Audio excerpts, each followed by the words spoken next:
Hello everyone. आज मैं आपसे कोल्ड एंड कफ़ को लेकर बात करूंगी कि कोल्ड एंड कफ़ के पीछे के साइकोलॉजिकल रीजंस क्या होते हैं।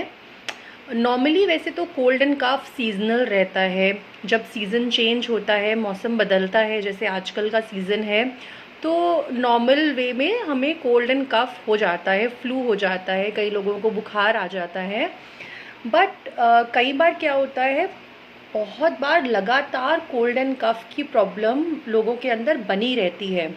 चाहे वो सीज़न नहीं भी हो कोल्ड एंड कफ़ का, तो उनको लगातार कोल्ड और कफ़ होता ही रहता है। अक्सर बार बार बार बार हर दूसरे महीने तीसरे महीने उनके अंदर कफ़ की प्रॉब्लम आ जाती है, कोल्ड की प्रॉब्लम आ जाती है। तो ऐसा क्यों है और इसके पीछे के साइकोलॉजिकल रीजंस क्या हैं कि आपको बार बार कोल्ड एंड कफ़ आता है। तो कुछ इनमें से मैं आपको चीज़ें बताऊंगी जिनमें से आपके कुछ ना कुछ ज़रूर आप देखिए मैच करता होगा एंड आप उस रीज़न को फाइंड आउट करिए। तो जब हम कोल्ड की बात करते हैं तो सबसे पहला रीज़न होता है कि आपने अपना दिमाग दो चार चीज़ों में कहीं ना कहीं इकट्ठे उलझा रखा है। जब आप एक चीज़ पे कंसंट्रेट नहीं करके दो तीन चीज़ों में आप पाँव फंसा कर रखते हैं। आप या तो अगर आपका बिजनेस है तो आप दो तीन बिजनेस इकट्ठे कर रहे हैं, दो तीन मतलब लगातार आप कुछ ना कुछ करना चाहते हैं। आपका दिमाग एक जगह भी चल रहा है, दूसरी जगह भी चल रहा है, तीसरी जगह भी चल रहा है, तो आप बहुत कुछ एक साथ करना चाहते हैं। तो आप देखेंगे कि आपको ये कोल्ड की प्रॉब्लम होगी।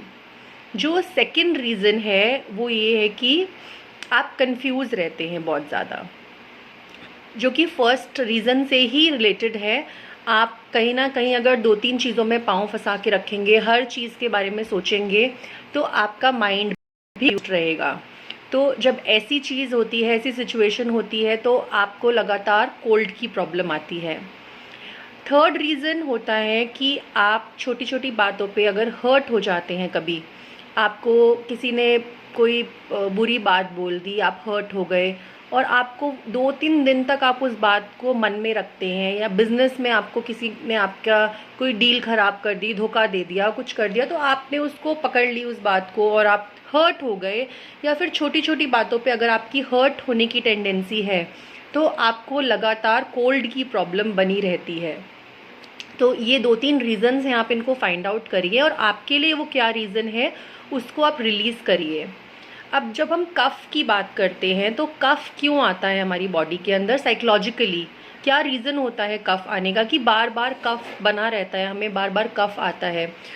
उसका एकमात्र रीज़न है, एक प्राइमरी जो रीज़न है वो ये है कि आप यू वॉन्ट टू शाउट, आप चिल्लाना चाहते हैं, आप अपनी बात को चिल्लाकर बोलना चाहते हैं, आप अपनी बात को प्रेजेंट करना चाहते हैं, रखना चाहते हैं लोगों के आगे। बट जो आपके अंदर दबी हुई बात है वो आप बोल नहीं पा रहे हैं, आपको कोई समझ नहीं पा रहा है। आप उस बात को रखना भी चाहते हैं, आप बोलते भी है, बट सामने वाला उस बात को समझता नहीं है। या कोई बहुत ही पहले की लंबी दबी हुई बात जो आपने आज तक बोली नहीं है, जो आपके अंदर ही अंदर पड़ी हुई है और आप उसको समझाना चाहते हैं, आप बोलना चाहते हैं उस बात को, बट आपके अंदर वो कहीं ना कहीं दब के रह गई है वो बात।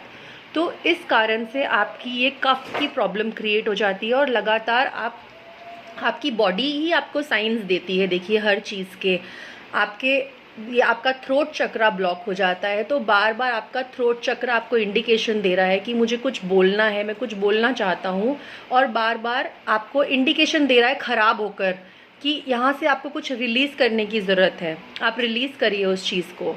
तो इन थोड़े से रीज़न्स को आप देखिए कि कोई ना कोई रीज़न आपका ज़रूर मैच करता होगा आपकी प्रॉब्लम के साथ। एंड आप अपनी प्रॉब्लम को समझिए और उस साइकोलॉजिकल रीज़न उस प्रॉब्लम के पीछे समझिए और कैसे आपको उसको रिलीज़ करना है, कैसे आप उसको, बहुत से वेज़ होते हैं रिलीज़ करने के चीज़ों को, तो आप किस वे पे जाना चाहते हैं उस चीज़ को दूर करिए आप उस रीज़न को। तो जहाँ वो साइकोलॉजिकल रीज़न दूर होगा वहीं पर ही आपकी प्रॉब्लम भी ख़त्म हो जाएगी। अब इससे रिलेटेड जो नंबर और स्विच वर्ड है वो है लिमिट गार्ड। जब भी आपको ये कफ और कोल्ड की प्रॉब्लम स्टार्ट हो तो आप इसकी चैंटिंग स्टार्ट कर दीजिए, limit guard limit guard limit guard continuously. चाहे अर्ली सिम्टम्स भी अगर आपको दिखाई देते हैं तो आप लिमिट गार्ड की चैंटिंग करना स्टार्ट कर दीजिए। ये बहुत इफेक्टिव स्विच वर्ड है और आपके कोल्ड एंड कफ पे वर्क करता है। जो नंबर है इससे रिलेटेड वो है 611। सो नंबर को लिखने का तरीका वही होता है, अपने लेफ़्ट बॉडी पार्ट पे आप कहीं भी लिखिए, हमारा लेफ़्ट बॉडी पार्ट रिसेप्टिव होता है और ये नंबर्स हीलिंग नंबर्स होते हैं जो हमारे बॉडी पे वर्क करते हैं, उनकी वाइब्रेशंस हमें मिलती है। तो जैसे ही आपकी कफ और कोल्ड की प्रॉब्लम स्टार्ट होती है, आप इमिजिएटली इस नंबर को लगातार लिखे रखिए अपने हाथ पे। जैसे ही मिटे आप उसको दोबारा लिख लीजिए 611। तो ये नंबर की वाइब्रेशन भी होगी, आपको स्विच वर्ड की हीलिंग भी मिलेगी, प्लस आप अपनी प्रॉब्लम को रिलीज़ भी करिए। सेकेंडली, हम रेकी के थ्रू भी कोल्ड और कफ की प्रॉब्लम का इलाज करते हैं। तो जिन लोगों को रेकी लेनी है तो आप उसके लिए भी कांटेक्ट कर सकते हैं अगर आपको लगातार ये प्रॉब्लम बनी हुई है, क्योंकि रेकी में प्रॉब्लम का जड़ से इलाज किया जाता है, रूट कॉज पे हमेशा वर्क किया जाता है और इस प्रॉब्लम को सॉल्व किया जाता है। सो आई होप कि ये वीडियो आपको पसंद आया हो और आपके भी जो रीज़न्स हैं आप उसको नोट डाउन करिए। चाहे तो आप मुझे पर्सनली कांटेक्ट करके भी रिलीज़ कैसे किया जाता है चीज़ों को, उस पर मैं आपको बता सकती हूँ। So till then, thank you so much.